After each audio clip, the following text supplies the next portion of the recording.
What's going on? It's Ben here. I'm back again today doing another video, and the subject of today's video is going to be on the NFL, specifically my predictions for the NFC South for this upcoming 2019 season. Of course, we are already 1 week into the season, but I still think it's early enough to be doing NFL season predictions. If you're interested, I've done all the other divisions, in the NFC so far. So go out on my channel and check those out. I also do tons of NBA videos if you're interested, so go check those out. So just to review what I'm going to be breaking down here, I'm going to be talking about each team, how I predict that their record will turn out, why I think that that will be between player acquisitions and schedule, and basically all the reasons for why a team will end up with a given record.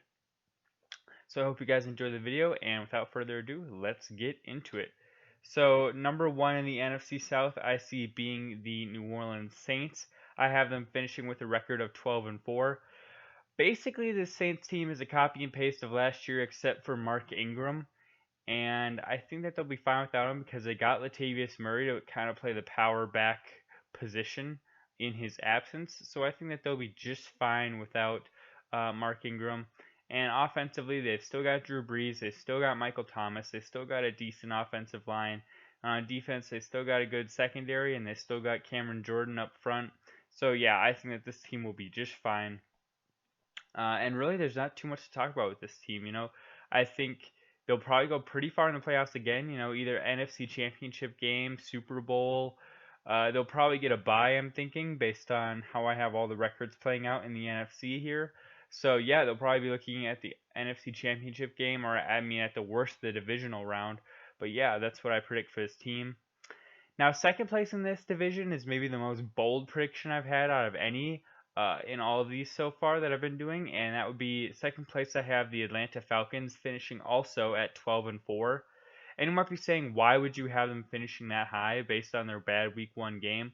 Well, when I look at their schedule, I see a lot of very winnable games, honestly, and they have a very talented roster. You still got Matt Ryan, who's going to be playing at a really high level despite Week 1. Julio Jones is arguably the best back, or best, not best back in the game, best wide receiver. Besides him, you have Calvin Ridley, who's a good wide receiver, Mohamed Sanu, Devontae Freeman. I like this young receiver they got named Gage, who seems to be doing pretty well for them. I think he'll be a good addition.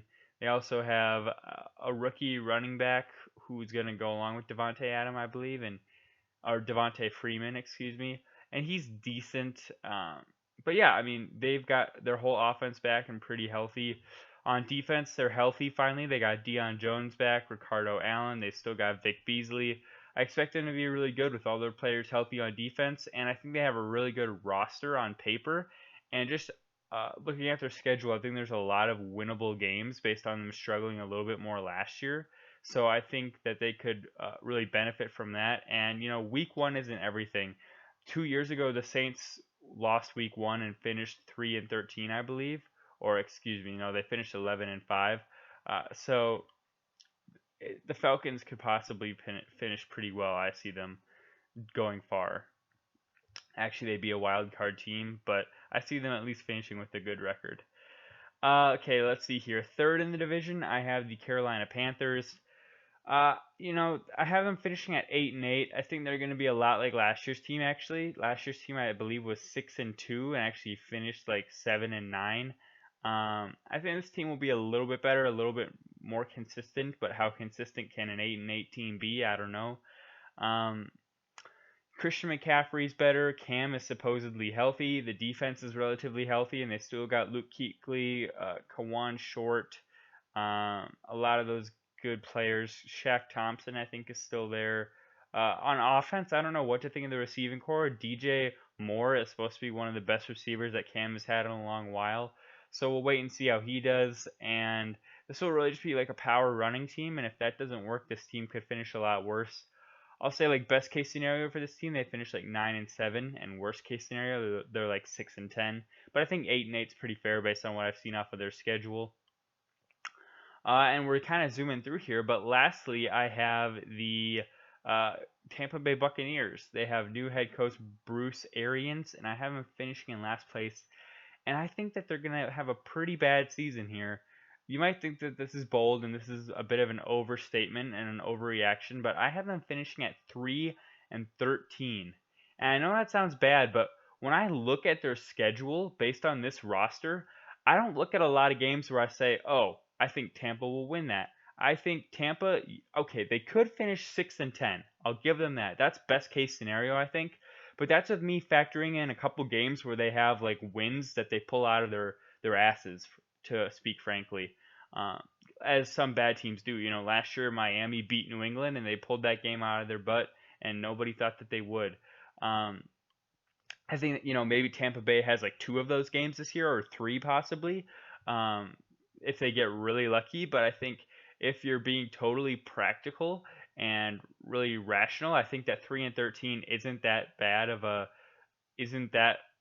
overreaction. I think that is like their worst case scenario. But when I just looked at the roster and I went, or excuse me, when I looked at their schedule and I just went game by game, and I was just saying, okay, that'll be a loss, that'll be a loss, and I came up with 3-13 as their record. I think Jameis Winston is not a good quarterback, if I'm being frank. I think he is not a bust in that he isn't like awful, but I think he's only like a fringe starter in this league at this point. I think last year he threw like 19 touchdowns, like 13 interceptions, which is pretty poor for a former number one overall pick. He has no mobility, which I thought he'd have a bit more of. They don't really have much of a running game, and outside of Mike Evans, they don't really have any talented wide receivers. They lost Deshaun Jackson. They do have OJ Howard at tight end, who is a bright spot on that offense. He's a really promising young tight end. Besides him, on defense, you've got some pretty decent players at different spots. You've got Ndamukong Suh. They lost Gerald McCoy. I think you still got Levante David at linebacker, who's pretty good. Brent Grimes at corner, who's still pretty good. Hargraves, who's still pretty good at corner. It's a decent defense, and this team will rely on their defense if they're going to win more than 3 games. But I think that the offense just is too predictable. Like with no running game and with Jameis being a subpar passer, they're going to be throwing a lot, and he's going to throw quite a few picks. And you're going to know every time as a defense that's going to either Mike Evans or OJ Howard, I feel like. And so for those reasons, I feel like this team is very limited in what they can do, and I think they're going to lose a lot of games, a lot more than people think. That's really all I got for today, guys. A little bit shorter than the other videos, but I feel like this division's a bit more cut and dry. Like, I think it's pretty structured. Like, you're gonna have the Saints at the top, and then like Atlanta and Carolina and Tampa at the bottom. I think that that's pretty standard. To review, I have the Saints at 12-4. I have Atlanta at 12-4. I have Carolina at 8-8, and I have Tampa Bay at 3-13. If you have any comments or thoughts on this video, feel free to leave them below, maybe with your record for the division or anything that you think about this video. Feel free. Hope you guys enjoyed it. Hope you have a good day, and I will see you next time. Bye.